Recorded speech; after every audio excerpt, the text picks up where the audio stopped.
Hey everyone. On this episode of Teeter Talks, I had a great conversation with Dr. Laura Gallaher. She's a CEO, speaker, leadership coach, and an organizational psychologist who has worked with brands like Disney and NASA. And she shares her stories and her experiences, and we talk all about radical self-acceptance. We also get into self-esteem and self-improvement, and we even talk about stress. She shares so much wisdom in this short episode. You are going to get so much out of it. I'm very much looking forward to you digesting this conversation and using some of her takeaways in your day-to-day life. Please enjoy my conversation with Dr. Laura. Hi, Dr. Laura. Hi, Marissa.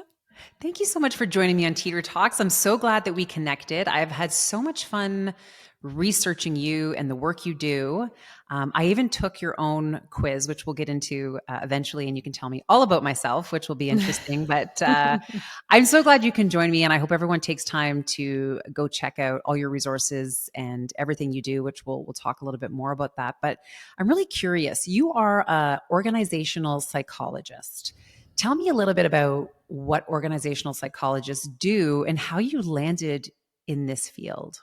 Yeah, so I was super into social psychology when I was in college. I was fascinated about how people behave around each other. What are the variables that we're paying attention to when we judge each other or form opinions? And I didn't really know what to do with a social psychology degree. So I had somebody share some very useful advice. And they said, there's this whole field called organizational psychology, and you can study anything you want as long as you say at work at the end of it. That is great advice. I know. I love that. So I was like, okay, that sounds fantastic. And so I chose industrial organizational psychology for my PhD, which brought me out to Central Florida. And I was only here for 2 years. I was 2 years into the program when I heard that NASA was hiring organizational psychologists. And I did a double take. This was my roommate at the time, and he was interning out there, but he was an engineer. He was in a PhD program for engineering. I'm like, well, that makes sense. Seems fitting. Yes. Yeah. NASA engineers. NASA. And he said, no, they're hiring organizational psychologists. I'm like, oh, that's amazing. Do you want the interview? I'm like, absolutely. Yeah. And what I came to learn is that, so this was a couple of years after the Columbia accident happened in 2003. Do you remember when that happened? Yeah, Marissa? briefly, for sure. Yeah. Yeah, it was the second shuttle disaster that NASA had experienced. People often think of Challenger from the 80s because NASA lost that crew during the launch, but this was actually on re-entry. And so briefly what happened is this piece of foam fell off the external tank and it hit the wing of the orbiter during the launch, which didn't actually present a problem for orbiting the Earth and for visiting the space station. But what they didn't know is that the damage was actually pretty substantial and the heat shield was destroyed. So when they gave Columbia the green light to come back to Earth, unfortunately, Columbia disintegrated over Louisiana and Texas, and we lost all the astronauts. So the investigation was looking into all the technical aspects of what happened, but they said NASA's culture was to blame. And so you probably think what I do, which is like, okay, so they had a bad culture. It was disconnected employees, people don't care, overbearing leaders. But actually, NASA had just been rated the #1 place to work in the US federal government just a couple months before the accident. And so it raised really important questions about, well, what then is culture? And so my now business partner, Dr. Philip Mead, was asked to lead the culture change initiative for Kennedy Space Center, which is in Florida. And he didn't even know where to start because he thought, like most people thought, which is NASA's a great place to work. Right. But then he discovered this field of organizational psychology. And so he hired me and a team of organizational psychologists to come in and work with him on NASA's culture. And it's really about all these invisible forces that are influencing the beliefs and the behavior of the people. And culture is this emergent property. And so it's very complex, but there is a science to human behavior that we can apply.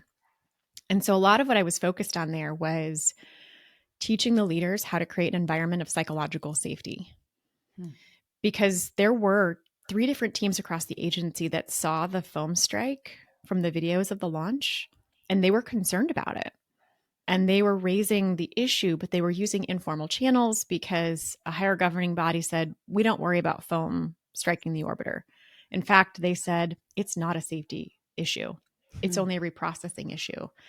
And so there were all of these, fears and beliefs about like, you can't push back to a certain degree. And so they wanted to get more data, more imagery to see, is it damaged? But that was not a small ask. And there was no technical requirement for it. Right. Because they'd said it's not an issue. And so there were just all of these factors. But the fact that you've got 3 different teams and they're worried about it, some of them were concerned it could be catastrophic. But at a certain point, they stopped speaking up. Like Right. they raised it again. And at a certain point, they let it go. I think they were largely rationalizing this is probably going to be okay.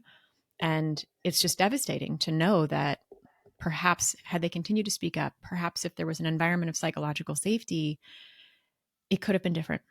They could have figured out that there was significant damage. There was no playbook to fix the wing. But I mean, look at what was happening with Boeing and Starliner. Right. When they were concerned about the ship not being able to bring astronauts home safely, they waited. They only just got home at the time of recording. Yes. So anyway, that's what I was largely focused on. And I had been there for a few years and I was promoted pretty quickly. I'm in my 20s at this point. Crazy. And I know I did this. I did a lot of 360 feedback assessments. And this one really stood out to me. I was at a leadership training and I was sitting in the cafeteria during the lunch break of this leadership training. And I'm going over my report. It's like 30 pages, so much data. And it was mostly getting positive feedback. But I remember turning to this page where the respondents were asked, does Laura, to what extent does Laura exhibit these negative influence tactics? And one of them was, it's so hard to even talk about. There were a couple people on my team who said that they felt that I would sometimes bully them intellectually. Those are some pretty big words. I mean, it was like, they didn't write it. It was Right. like the tactic, Okay. Fair. So they were like, yeah, sometimes. And I was horrified. Like I met with my assigned coach later that afternoon, and I was telling her how upset I was about this. And she said, oh my gosh, I saw your face in the cafeteria. It was hilarious. Oh gosh. I know. That's just laugh mean. at my pain. Yeah. So yeah, I must have looked like just I got punched in the stomach or something. Because I was horrified. Here I am, this PhD in psychology. I've been brought in to coach and consult with the leaders on how to create psychological safety. And I was struggling to do that for at least a couple people on my own team. Wow. Like very, very humbling, very disturbing. It was a huge wake-up call, I think, for me, because I realized that it's not enough to know. You can't just know that psychological safety is a thing and that it matters and here are the components. There's actually such depth when it comes to who we are as human beings. There is self-deception, so a lack of self-awareness that we all experience. And then there's all of this like self-judgment that leads us to behave in ways that are counter to our goals. And so it unfolded this journey for me of realizing that actually my ability to accept myself exactly as I am is the key to actually creating psychological safety in organizations. And it's a lifelong pursuit as far as I am aware, but like that's how I became really passionate about this topic of self-acceptance. And yeah, I want to maybe pause just because I could just keep going and going with it, but that's kind of how I got to be where I am. Well, it's amazing thank you for sharing all that. I mean, a nice little lesson in history, but also insights to sometimes we think the biggest brands, the biggest companies have it all figured out. And to your point, I could sit here and talk about culture all day long, what it is, what it isn't, who it serves, who it doesn't. But what I really want to hone in on is this idea of you as even an expert or a leader in your field having to do some self-discovery in terms of how you show up to serve and do the work that you need to do. I was just having a conversation this morning with one of my clients about this in my capacity as an executive coach about so much of our work is what I would call the backstage work, right? So you get on stage in your job, how you show up in the world for other people. So much work, so much of how we show up for others is very much connected to the work we do backstage, right? Like think of performances. You go see an hour performance of be it a dance, a music, theater. There was hundreds of hours and work that went in behind the scenes, the backstage work. But I do think sometimes that disconnect can start to show up, obviously, in how we show up on stage. And then that self-awareness in terms of how we're manifesting what we're teaching to ourselves is kind of the biggest aha moment. Like almost like you needed to go through that to get to where you are today. Like you honestly needed to be like, wow, I can teach the crap out of this, for lack of better expressions, but how do I actually live this and manifest this and show up doing this so that people can actually learn through my actions, not just my words, and that there's a real connection between my backstage work and how I'm showing up, if that makes sense. Like It just makes kind so of much the sense. connect between the two, right? So that you're, and again, I struggle with this word authentic sometimes, but it's like, it's the more you can actually do your own work and show up in a certain way makes it more valuable. I think sometimes leaders think that they have to be these like robotic different people, or it's like a do as I say, not as I do, parenting style as a leader. But it's like, no, actually, the more you can actually digest and absorb and then reflect back what you're believing, you find this alignment. There's something about showing up with that alignment. And maybe that plays into what you're trying to say about self-acceptance, right? Where it feels more aligned and hence easier to, is that kind of, am I on the right track here with that? All of these Okay. things are totally related. And I Yeah. want to share the way that I often talk about authentic, because I do think it's misunderstood frequently. And this is just my definition. I don't think I heard it from anywhere else, and it's probably quote unquote I'm wrong. open to new definitions, so I'd But love to hear it. so I describe authenticity as my impact aligns with my intention. And the tricky thing about that is that the impact that I have on somebody is not just the product of me and what I say. It is also the product of them, who they are, their lenses, their filters, their biases, their insecurities. But the reason I like to define it that way is because, especially for leaders, the invitation then becomes know who you're talking to, connect with that human being, and then you know how to make sure that your impact aligns with your intention. And I think that is authentic. And so it's not about faking it, but it is about being able to flex your behavior depending on the situation. The thing that gets in the way of our ability to flex our behavior is actually fear and defensiveness and self-judgment. And so, like, self-acceptance is ultimately at the core and the root of our ability to truly show up with authenticity. So that's how I like to think about it. Oh, I love that. I love that because I think it's kind of morphed into this idea of full access. Like you have to give full access to yourself and not have any private parts of your life or yourself or things that you're not sharing. It's like you have to share everything to be authentic. And I think I love your definition because I think it brings it back to what it truly means versus this idea of putting yourself out there and showing every part of yourself and granting full access, which makes you, I mean, to me, that's accessibility. That's not authenticity. Those are two very different things. But we keep kind of circling around this idea of self-acceptance. And in fact, you really love talking about radical self-acceptance. Can you tell me a little bit more about what that means? And can we learn self-acceptance? How do you become more self-acceptant? Yeah, it is absolutely something that can be learned. It is a practice. That's really how I talk about it. I invite my high achieving clients to begin a self acceptance practice. So, self acceptance is being okay with who you are, including your talents and strengths and your flaws and imperfections. So, just being okay with who you are right now without changing a thing. And I talk about it sometimes as radical self acceptance because unfortunately it is radical. It's rare. It is so rare for us to truly be in self acceptance, especially as high achiever types. In fact, when I talk about self acceptance with high achievers, I often am met with pretty heavy resistance because their initial reaction is, wait, no, if I accept myself, then I'm not going to get better anymore.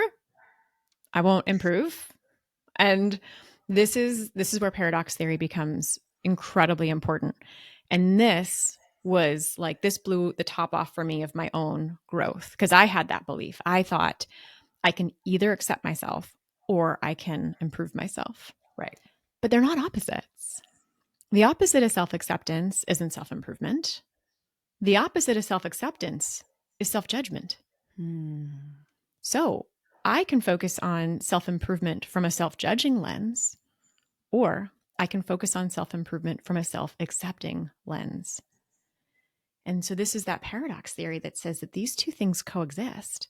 So you can be high on both self-acceptance and self-improvement. And the research is very clear that when you are, that's actually where you grow the most, accelerate all of your learning, and you enjoy the journey so much more. You're speaking my language. Mm-hmm. And we'll talk a little bit about, I took your self-acceptance quiz. So I want to talk about that. That was really interesting. But I think you and I both work with high performing individuals. And I suspect, and you can correct me if you see different, but I think high performance people struggle just as much accepting their strengths as they do their weaknesses. Yes, 100%. Absolutely. That's why I emphasize it. I'm like, it's not just being okay with your flaws and imperfections. It's actually feeling comfortable with your strengths and your talents. In fact, one of the things in the quiz, which if anybody's curious, it's just selfacceptancequiz.com. It's like really easy. One of the items that you maybe remember answering is your ability to accept compliments or praise, like genuinely. Yes. Because I know so many people who are so accomplished and they hate it. They don't like people giving them compliments or praise. They're so uncomfortable. They deflect, they minimize. And here's this beautiful gift that somebody is offering you. And it's like, stop. Yeah.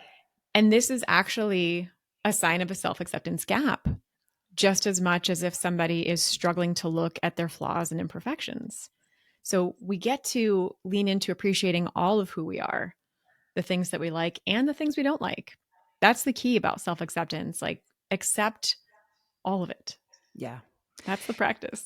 The taking of the compliments is such a funny thing because I hit a turning point, I think, a couple of years ago. And I think having children was a little bit of an eye opener for me. And, if you don't have children, if you have people in your life that you care about, it's the same thing. And I would see myself complimenting my daughter or my son, and I would see how they would be receiving that information. And my son is a very confident child. So he would be like, I know, right? That would be his response. And really, it should be all of our responses when we get compliments. But my daughter struggled with getting it. She's a lot more like me. And it made me sad because I really wanted her to receive it. I wanted her to hear it, not just from me, but from other people who were, giving her compliments. And I thought, my goodness. And then I would see myself struggle with the same thing. And I thought, gosh, I can't ask she would have been 9 at the time. She's 11 now. I can't ask a small child to get comfortable receiving compliments if I can't even do it. Mm-hmm. And so I've really started to get better at that and make a conscious effort that when someone gives me a compliment, to really acknowledge them. And I try to make it a moment because they're doing something so kind. Because the truth is, most people don't dish out too many compliments. It is a rare thing. If you're someone who's getting a lot of compliments, then take it as a sign. You're pretty fantastic. Yeah. But if someone's dishing out a compliment, it's very awkward for people to do that sometimes. And it's just such a beautiful gift for them to think of the thing that really they're trying to tell you and they want you to hear. So I try to make it a moment. I make the eye contact. Sometimes I'll even because I know my instinct is to jump into my response or my rebuttal, but then I'll always come back and go, wait, sorry. That was a beautiful compliment. I hear you. I really appreciate you. And I try to acknowledge it, look them in the eyes. Sometimes I'll even put my hand on their shoulder to make it a moment so that I can digest it and they can really see me do that and take it in, because that's why we're giving people compliments. So absolutely, everyone should practice this for our sakes, but even for the sake of the people we care about, because we want them to receive the compliments that we give them as family members, as parents, as friends, as leaders, right? We need the people who we're complimenting to be able to receive them when we give them. Absolutely. It's very important. Okay, so back to radical self-acceptance. So what is the difference, though, between self-acceptance and self-esteem? Okay, so here's how I like to talk about self-esteem. Imagine two circles. And one of the circles represents who you feel you are today. Okay. We would call that your self-concept. This is how you see yourself. And then the other circle represents who you want to be, like how you want to see yourself or how you want to actually show up in the world. For most of us, there's some overlap, right? There's absolutely some things about who we think we are today that aligns with that ideal. And then most of us also have gaps. There's something in my idealized self that I'm not seeing in who I am today. And so I talk about self-esteem as the overlap between those two circles, like a Venn diagram. So, Okay. how much overlap is there? Now, self-esteem is different from self-acceptance. There's a nuance that we add for self-acceptance because with that definition of self-esteem, you could say, all right, so there's two ways maybe that I can improve my self-esteem. I can improve myself or I can lower my expectations for myself. And you kind of think of it as like it's one or the other. And most of the high achieving people that I work with, I assume for you as well, Marissa, they're always focused on how do I improve myself. But the fallacy comes in where as you improve yourself, Marissa, do you find that you stop setting new goals for your growth? No. No, right? Like, of course not. And I don't want you to. I want you to continue to create new goals for yourselves and find like what's that next gap that I'm excited to close. And so the problem, as I see the problem, if there is one with self-esteem, is that it feels too sort of binary. It's like, well, I can just improve myself or I can reduce my expectations. But as you improve yourself, that line, that bar keeps moving. That circle kind of keeps sliding over in whatever direction represents your idealized self. So self-acceptance says, how do you feel about the gap between who you are today and who you want to be? What is the story you're telling yourself about what that gap means? If I look at the gap and I say, this is evidence that I'm not enough, this is evidence of my inadequacy, that is that self-judgment. Right. But if I look at that gap and I say, this gap merely represents the direction that I'm excited to go, and I'm absolutely enough, just as I am. That's how you get that self-acceptance. And the self-improvement's not going anywhere. People are so afraid that when they practice self-acceptance, they're going to stop learning and growing. And it's actually quite the opposite. Yeah. All of your learning and your growth is accelerated when you're focused on it from a self-accepting lens versus a self-judging lens. This has been the most important myth that I work to dispel about self-acceptance everywhere I go. Because it's such a common response. People don't want to focus on self-acceptance. They think they're going to stop growing. And I'm like, y'all, picture for a moment, picture two kids and they're at the batting cages. And first kid, we'll call him Joey. Let's say he's got lower self-acceptance, a lot of self-judgment. Pitch comes, he swings, it's a miss. And his inner critic starts to rage and he is extremely frustrated. And his coach is wanting to offer him help, but he's just observing Joey. His face is getting red and he's like gripping the bat and getting like white knuckled and just like, oh, I can see the tension and the rigidity in his body. And he's just, oh, he's so frustrated. And the coach can't get through to him with his helpful feedback. Joey's not able to hear it in that moment. He is too busy beating up on himself and like going through it for the emotions, not just of missing the pitch, but of how he's internalizing that as like evidence of him as a failure. Now contrast that with the second child, we'll call him Jamal. And a pitch comes, he swings, and it's a miss, but he has higher self-acceptance. And so when the coach wants to jump in and offer him some feedback, it's no problem. Jamal's like ready to listen. He says, hey, buddy, no problem. You know what? Just choke up on the bat a little bit. Watch the ball. Don't be afraid to turn your head and actually watch it make contact with the bat, okay? He goes, okay. Next pitch comes. He knocks out of the park because he was ready to receive. He was ready for growth. Yeah. There was no emotional like mountain to overcome before he could then take that feedback and learn and grow. And so most of us know those moments, right? Where we kind of show up in that lower self-acceptance versus the higher self-acceptance. It's amazing because it's almost as if self-acceptance, and you almost have to do the work, find a self-acceptance practice, as you said, because it is fuel for growth and self-improvement. It's not the It's not going to slow you down. It's actually going to fuel you. And it makes me think of this. It's a very related kind of concept and analogy.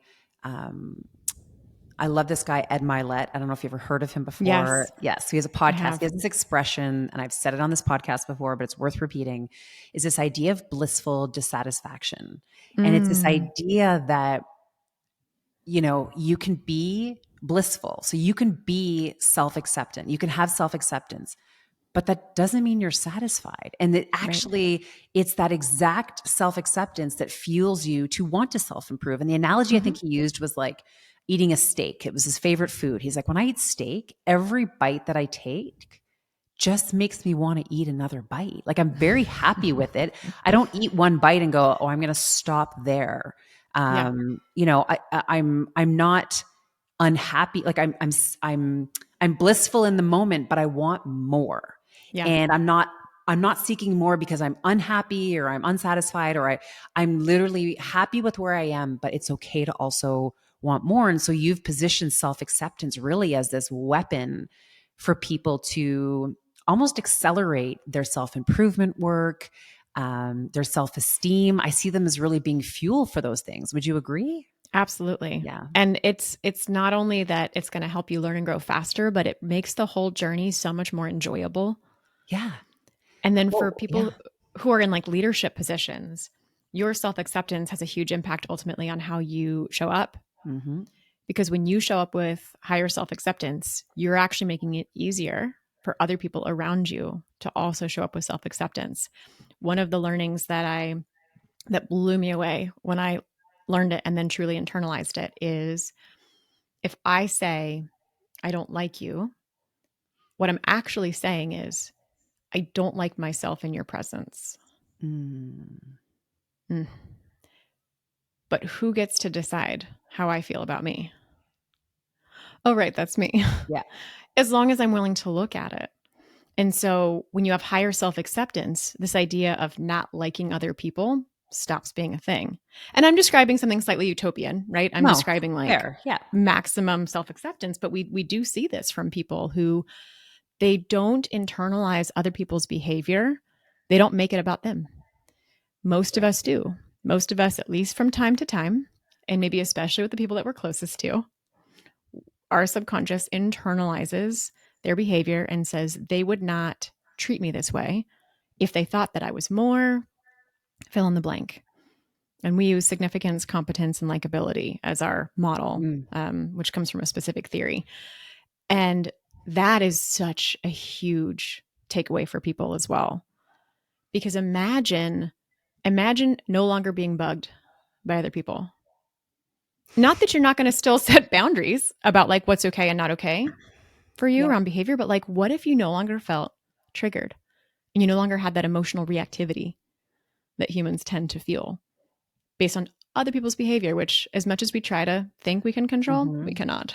We all know those people that trigger. And then I would argue, like, why are we letting certain people, like, I can understand that certain people in our lives could probably trigger us, the people that are in our closest circles that we're closest to, probably should have a closer hand on that trigger button. But why do we let people we don't know on the internet trigger us, right? Why do Mm. we, to me, you opened up a can of worms here because Yeah. it's so much of our self-judgment, I think, becomes a reflection of how we see ourselves in comparison to other people. So Yeah. you're feeling great about your life and your job until you see someone on social media who seems to have a better life or a better job, and you don't understand why they have it and you don't. And all of a sudden, they're not trying to make you feel bad about yourself, but you've decided that they are going to make you feel bad about yourself. And I suspect Mhm. that's a reflection of your own self acceptance. Instead of saying, actually, I love my life. I love my job. I like how I look. But there's this crazy thing happening with, before social media, maybe it was magazines and television and movies. And maybe there's always been this external thing that's challenged our self acceptance. But it is crazy to me the amount of strangers now, because our communities are wider and vaster Mhm. and more spread out and more removed from our day to day. How it's just so hard for so many people to um, create those boundaries around the impact we let strangers and people we don't know have on our Yeah. like forget self-esteem. Like it just becomes this benchmark we create, and we start evaluating ourselves that had we not seen that, or had we not, scrolled through social media that night, I would have felt pretty good about myself. Yeah. The fragility of self-acceptance is it kind of an inside job, but also a little bit of an outside job, making sure we control the factors that we let play into it to a certain degree, right? I mean, on the surface, I am a huge advocate for, especially for women, to maybe don't read your own comments on the internet. Oh yeah. I think that's a useful strategy because I do think that people can be particularly harsh. Now, it can also be, if you want it to be, one of the best self acceptance exercises to go through is to see what triggers me. Yes. Because the way that this all works is other people judging me only bothers me if it's something that I also judge myself for. Yes. And so every time you're triggered by something else that somebody says or does, let's just use this like the internet comments for a moment. They're commenting on you. If that's triggering to you, if it's creating an emotional reaction in you, that is a sign of like, oh, some part of me judges this part of me too. Right. And so that's now useful information because this is something that I would like to practice acceptance around. And that, that's a Mm. whole journey and that's a whole thing to do. But it makes those triggering moments such powerful learning moments I like that. if you're ready for it. I do think it's important to have boundaries for yourself though, and like self-care and Yes. But but it could be useful to your point. It's understanding like what are the things that trigger me most and yes. why? Like if someone Yeah. called me, I don't know, some name or some bad word, I probably wouldn't be bothered as much if someone told me I was like a terrible mother. That might be the thing. And Mm, then I'm like, why? Well, is it because I'm working really hard? Maybe do I have insecurity? Like you kind of, and I'm just yes. using those as examples, but I'm, to your point, is it really highlighting my own elephant in my own room that I'm, my own Yes. insecurity that someone said the thing that I don't want people to say. And now I've been found out. So it's a good exercise to maybe identify the points that are affecting your own self-acceptance. I have another question around a self word. We're into a lot of self words. Yes. What about Mm-hmm. self-awareness? Where does self-awareness play into all of this work you could potentially do around your own self-acceptance practice, working on self-improvement, self-esteem? Where does self-awareness play into this? There's a really strong connection between the two. And the way that I often like to help people understand the connection. So I'll start with the connection and then I'll share a little like story. So your self-acceptance will always be the ceiling for your self-awareness. So Okay. let me draw this out. Marissa, have you either now or in the past had an inner critic? Yes. Yeah. Yes and Me yes. too. Yeah. Yeah. Yes. Me too. Okay, so and go ahead and think about, your inner critic even from like 10 years ago or some Mm, point in the past when you were, let's say, less evolved, less mature than you are today. here's hoping. Imagine for a moment that somebody came to you to tell you that they'd made a mistake. And imagine that you talked to them the way your inner critic talks to you. Mm. Can you kind of picture that scene? Oh, it would be terrible. It'd be Yes. terrible, Yeah. right? People are like, I would never talk No, to we would somebody never else talk like to that. someone the way we talk to ourselves. That just doesn't Yeah. happen. Yeah. And there's a lot of reasons for it. But my question is, if you did talk to somebody like that, are they more likely to come back to tell you the next time that there's some kind of mistake or shortcoming, or are they Mm. less likely to come back? I suspect I would never see them again. Yes, they're going to Yeah. be a lot less likely to come back and share information with you. And the communication works the same way in our own minds. So when your inner critic is sort of unhinged and just sort Mhm. of going off, your psychological immune system steps up and it actually begins to hide things about you from you. Hence affecting your self-awareness. Yes. And so your ability to practice self acceptance and be kinder to yourself in the face of identifying a mistake or a shortcoming, just as you would for somebody else coming to you, actually lets the psychological immune system like chill out, like it relaxes a bit, the walls come down. And then more information from your subconscious moves into your conscious mind. And that's part of why a self-awareness journey, or like a healing journey, as some people call it, can feel so dramatic, because it'll feel like you're making progress. It'll feel like, oh yeah, I've really like learned some things about myself, and I've been able to accept those things and I've been improving on them. I'm feeling pretty good. And then something else just kind of like smacks you in the face, like a 2x4. And you're like, wait, I thought I was doing better. Like, what is this? I'm like relapsing, but you're not. It's the fact that you're more self-accepting now. And so just like that person would be more likely to come back and say, hey, I actually found something else that I think, might be something that is a mistake, right? Or, oh, I think I found another shortcoming. Your subconscious starts to let more information bubble up. And so it's actually this really beautiful, like upward spiral that we go on, whereas our self-acceptance grows, our self-awareness elevates. And that self-awareness includes like brand new self-judgment that you didn't realize was there. This is so enlightening, because I feel like I probably shouldn't even say this out loud, but I don't ever want to lose my self-awareness. I feel like I've got a pretty good amount of it. And I feel like it's something I notice in others if they have it or if they don't. Mm-hmm. But you just connecting the dots between self-acceptance and self-awareness, like how it just creates space for you to, I guess what all of a sudden where my head went was, if I can't even think straight about myself, eventually that's going to affect how I think outside of myself, like second Oh, yeah. guessing my own judgment and how I show up for others. Cause I think a lot of us high performers can probably fake it on the outside to a certain degree. Like we're just good at showing up and being leaders and doing the thing. And on the inside, there could be chaos, but we're just good at managing it. And then, but inevitably that's got to come out. Like if you're this terrible, harsh critic on the inside, Yeah. and you can't even show yourself some, forget kindness, but logical criticism and feedback, that is going to creep out eventually, which is going to 100% affect your self-awareness, but also how you show up. The one thing you Big pride time. yourself on that you don't want to have to worry about on the inside of your head. Mm-hmm. Wow, yeah, I like that. I like connecting those two. Okay. We've danced around this topic of the self-acceptance quiz. I took the quiz.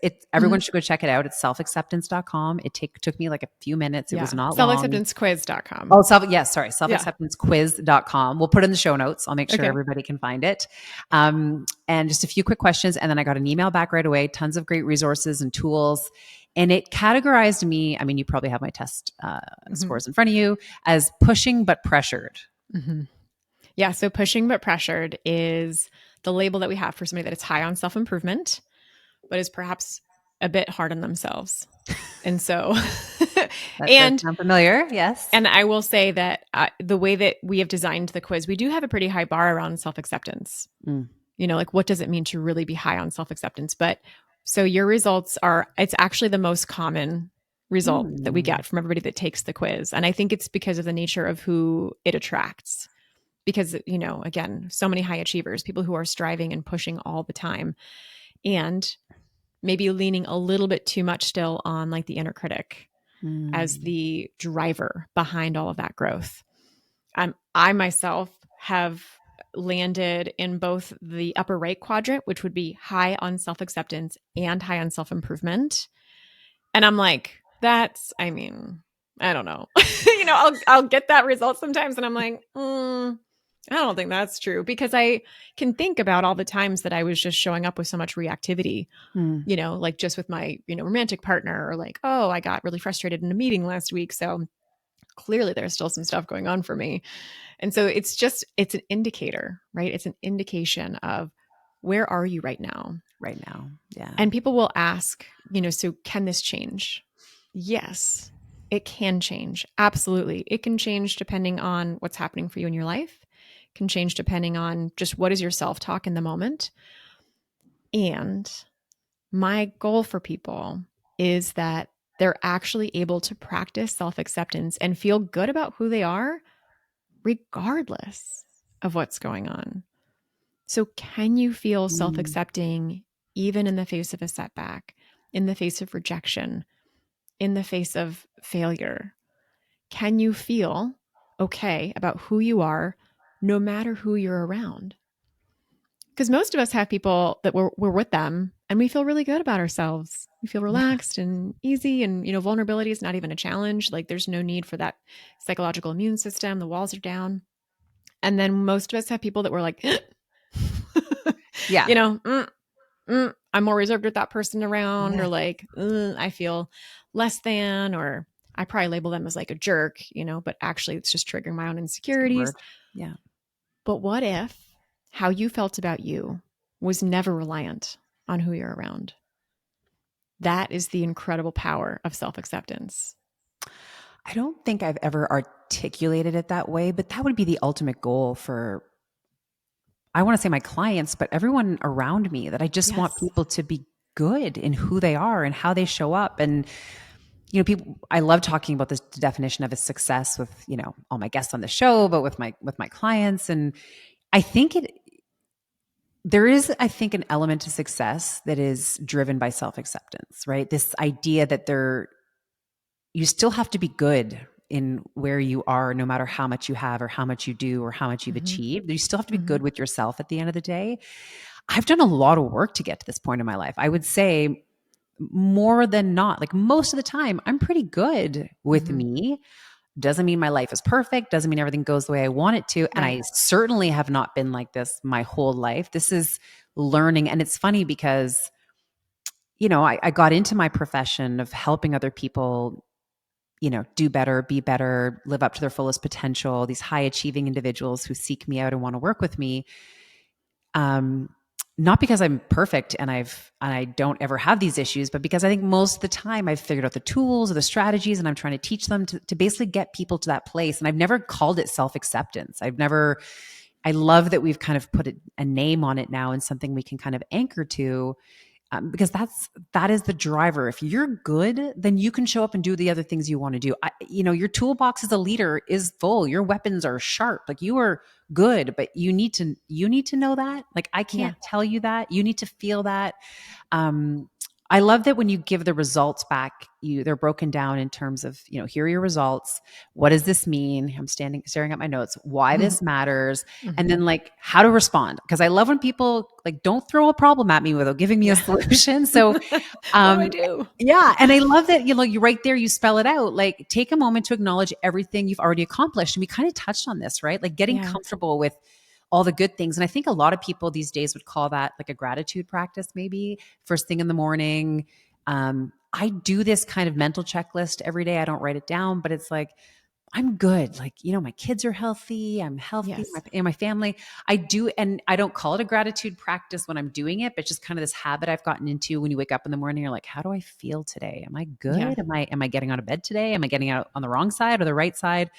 But it's funny how right here in black and white, you were like, hey, just acknowledge you've already accomplished so much. You talk about, it says here, start small by reflecting on your wins, even if it feels uncomfortable, or if you feel like, Mm-hmm. gosh, there's still more to do, but this will help your mindset shift from scarcity to abundance. Yes. And you're, you are coming at this from, the science and the real kind of learnings and teachings of it. But also I love that people are calling it different things these days around gratitude journals and meditation. But this is part of it. It's kind of, and I'm going to sound a little woo-woo when I say it, but it's like grounding yourself in what you're grateful for Mm-hmm. and kind of finding who you really are, not who you sometimes tell yourself that you are, that you shouldn't believe. Yeah. Yeah, the feedback was great. I mean, what kind of responses do you generally get to these tests from people? What kind of feedback do you generally hear? I think that that result of, pushing but pressured is the most common. Mm, And I think that people, mostly what I hear is, yeah, that feels so true. yeah. Going back to what we talked about before, like struggling to accept compliments, struggling to Mm. accept praise, failing to celebrate, Yeah. minimizing accomplishments. Um, there's this wonderful book by Dan Sullivan and Dr. Benjamin Hardy, who's also an organizational psychologist. He's a friend of mine. Fantastic concept. And it's very much in line with this idea of self acceptance. So, that first line that you were reading from that section of like, take a moment to pause and acknowledge everything that you have achieved. High achievers struggle to look in the rearview mirror for their gains. They might get a little like obsessed, ruminating, obsessive thinking about mistakes and failures and stuff like that, which is its own defense mechanism. But it's more rare that they'll stop and actually pause to say, how far have I come? And I'll share that I grew up in Phoenix, Arizona. Mm. And there are so many mountains and foothills around where I grew up. I could just easily walk a few minutes, be at the base of a mountain, and then go for a hike. Sounds amazing. And yeah, I know, loved it. I'm in Florida now and it's so flat. The only hills we have are like landfills. But it was a fun time in Phoenix. And I remember being on hikes with my family so often, and it's the desert and it's hot. And I just keep looking, at the top of the mountain, and it just still seems like so far away. Mm. But then we pause for a water break and I turn around and I'm almost startled. Like, whoa, Yeah. like look how far we are. Look how high up we are. Like, look at that view. And metaphorically, if high achievers are willing to stop and do that and acknowledge and like let themselves actually sit in that, it changes your brain chemistry. And it changes how you feel. It changes how you show up. It changes how you treat the people around you. And it can feel vulnerable and strange Yeah. to let yourself celebrate or feel proud of what you've accomplished. But it's actually really vital and it helps you grow that much faster.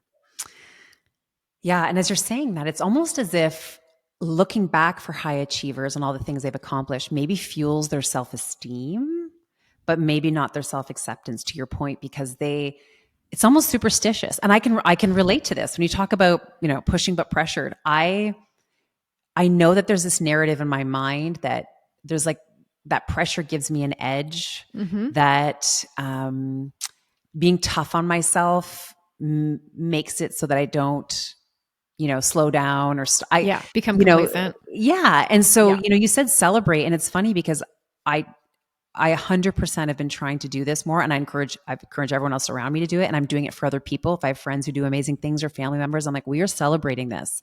Yes. Again, because celebrating it doesn't mean you won't want more of it, right? Celebrating it, in fact, will make you want to celebrate again. So you'll work just as hard to do another thing. Like, it's like that bite of steak. Like, enjoying the bite of steak doesn't mean you're not going to want another one. In fact, enjoying it means you're going to want more steak. Yeah. So why and it makes do we you more think resilient? yes. So I love that. It's like, look back to build your self-esteem, Mm-hmm. but acknowledge to be able to look forward to build your self-acceptance. Yeah. Yeah. That's 100%. Amazing. And I'll give a really short story too that fits into more of that self-acceptance bucket. So it was like 11 years ago, I decided that I was going to become a runner. Ooh, not me. Because I am not a runner. I was not a runner before that point, but I liked a boy and he was a runner. And so I was like, I'm going to be a runner. Oh, the things I've almost done. Yeah. I did become a runner, even though my dating this boy was very short-lived. Okay, that's stuck. But I was like, I'm going to run 3 miles. Like, people run 3 miles. They do this. I'm going to do that. And I set out in my neighborhood to go for a run. And I remember I was like 3/4 of a mile. And I have this option, like I'm kind of running back by my house because the neighborhood's only so big. I was going to do multiple laps, but I am wheezing. My legs are burning. I have this cramp in my side. I mean, I know I'm not actually dying, but like I am on the struggle bus. It's possible. And so I made it 0.8 miles. And before that point, it would have been so easy for me to beat myself up for that. The inner critic would rage. Oh my God, that's so embarrassing. You can't even get 1 mile. Seriously? 1 mile? You said you're going to do 3. You can't make it 1, just like berate. Or I can choose to take credit. Mm-hmm. I can take credit for the progress that I've made, even if I fall short of my goal. And that sounds like, you know what? I feel good about the fact that I made it out here today and I ran 0.8 miles because that's 0.8 miles more than I ran yesterday. Bingo. And that enabled me to reach 5 miles within, just a few weeks. I hurt my knee a little bit, but I was able to do that. And if I had been beating up on myself, I would have been like, running is not for me. And I would have actually probably just given up on it. But my ability to like celebrate myself and celebrate that progress made me want to do it more. And that is that like self-acceptance. So I don't have to always look back and be like, I'm amazing, but I can look back and go, you know what? I took a step. I failed to hit the goal, but that's okay. Like I made progress. Yeah. And I can make more progress if I continue to acknowledge myself and let myself take credit. Yeah. It's funny how you said, I'm amazing. But why can't we think we're amazing? Again, I watch my 9-year-old son who thinks he's the greatest kid in the entire world go through the world. And it's just different how he shows up, how people respond to him, how he deals with things, how things deal with him. And it's just showing up, the narrative of just being just comfortable as he is, this, not overthinking it and not wasting any time or brain space on the what ifs or should I, or, what's expected of me in this scenario. And it's a beautiful thing. And I wish it upon the world's going to beat confidence out of him eventually. I'm acutely aware of this, but for now, it's such a gift for him just to get to show up as he is and experience the world that way. And I wish that on more adults, because I always say, like, what is the worst that's going to happen, right? You were your own worst critic. You've already thought through the worst things, but have you thought through the best things that could potentially happen if you pat yourself on the back at the end of this? And I love that you said that. Like, you may not have ran 3 miles, but you ran 0.8 more than you would have had you not started. And I think we overlook that sometimes, right? We fall short of what we wanted, but we still did something which is better than nothing. And absolutely. Again, it's worth celebrating. Okay, so I'm watching the clock. Of course, it's flying by. We're going to be fast, but there's another S word that you talk about so much, which is stress. And you talk about, I love that word, stress. Stress detoxing or stress detoxifying. What is that? What does that mean? Well, so I have a workshop that I do that's called Stress Detox for High Achievers. And so the stress detox process is linked very closely with self-acceptance. This is the part of the show where I'm glad that your listeners can't throw anything at me, because no, this is when I say that stress is a choice. Ooh. And it is a choice that is based on the story in your head. So it doesn't mean that it's not real. It doesn't mean that you're not experiencing real stress, but it does mean that stress is a subjective response that you're choosing based on the story that you're choosing to tell yourself.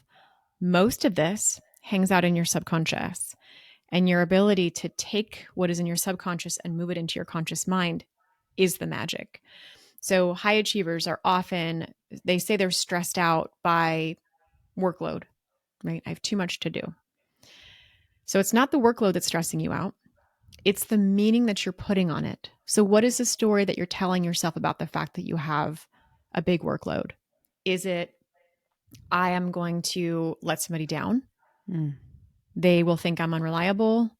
I will deliver subpar work. Like what is it, right? What is the story in your head? Surface it. And then go one level deeper even and say, okay, so who are you? If you're unreliable, who are you? And I get a little bit like theatrical on purpose and dramatic with this, because this is what our subconscious is doing. Like, who are you if you let somebody down? Who are you if you do work that is less than excellent? And let yourself surface that story too. Like, what do you think this says about you? This is where we're starting to uncover the shoulds from our past. And then we can learn to stop shoulding all over ourselves. Love that expression. I know. And we begin to say, am I actually fundamentally incompetent as a person if I have to renegotiate a deadline right now? Right. Probably not, right? Probably not so much. And so that process of surfacing the story in your mind helps you see, where am I judging myself? Because the stress is not about what's happening in the outside world. The stress is happening based on what you are judging yourself for. And that is a choice. Yeah. Judging yourself is a choice. You can also choose to practice acceptance around that, which means giving yourself grace, giving yourself compassion, recognizing that all of us have missed a deadline from time to time, and that I don't have to beat myself up in order to learn from it. And I don't have to think that I'm fundamentally incompetent as a person. These are the kind of like deep thoughts that are actually the source of our stress. There are people missing deadlines everywhere that I'm sure are not stressing about it. And it's not affecting them at a deep level, right? It's really how you're choosing to respond.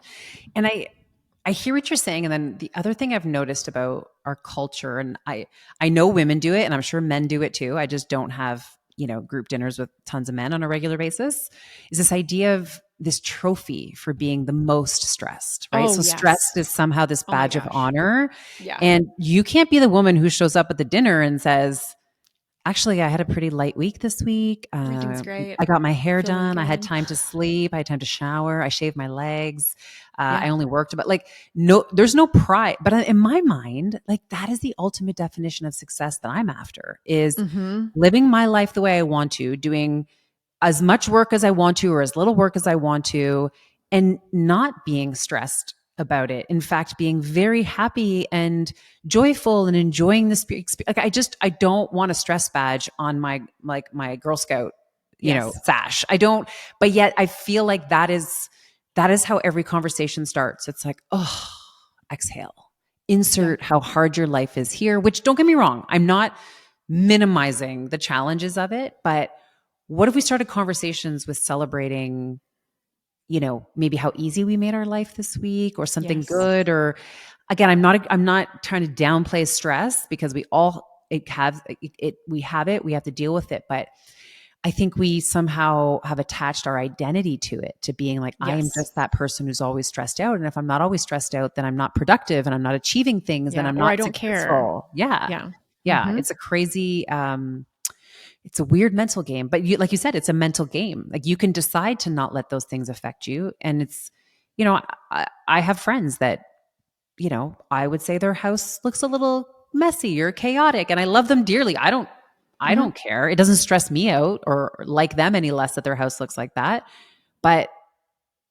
And it doesn't seem to bother them either. But me, I can't go to sleep if there's one single dirty dish in the sink, right? That's my level of stress. I mean, that's going on in my head, right? And we all have that thing. I mean, dishes, mess, emails. I got to check my emails before I go to bed, or I have to respond to every email, or we all have those things that, to your point, we've decided that they are going to stress us out. Yes. People around us have not put that on us. I know. And I was so frustrated when I first learned this. Like I thought that I was being blamed then for my stress. So I had like a stress reaction and this like defensive, I'm stressed about my stress now. Yeah. Like, oh, I'm not supposed to be stressed out. I was so defensive around it. And then I was able to like really put it together that there is literally no inherent stressor. Yeah. There's literally not a single situation that every single human on the planet would get stressed out by. You can always find, I would argue, like a million people who would not be stressed out no matter what. It could be there's no universal stressor. No, right. There's no universal stressor. It could be like the apocalypse, and there's going to be people that are feeling very at peace with what is to come. Right. And so the fact that there's no inherent stressor, I was like, oh, so this really is a choice. This is a subjective response that I'm having based on my perception of who I think I am in this situation or scenario. Ugh. And it really like landed for me hard when I was inside NASA. I was working with this group of administrative officers, and they had a really big workload. They were probably understaffed for the engineering organization they were serving, which was like 700 engineers. And most of them are really stressed out, except this one guy. And when I asked him about his level of stress, he just looked at me and he said, I used to be a police officer and I've been shot at. There's nothing about this job that is stressful. Perspective. And I was like, oh, I was like 26 and I'm like, that is a good point. Yeah, like a valid point. Yes, that is a useful consideration. It's just perspective.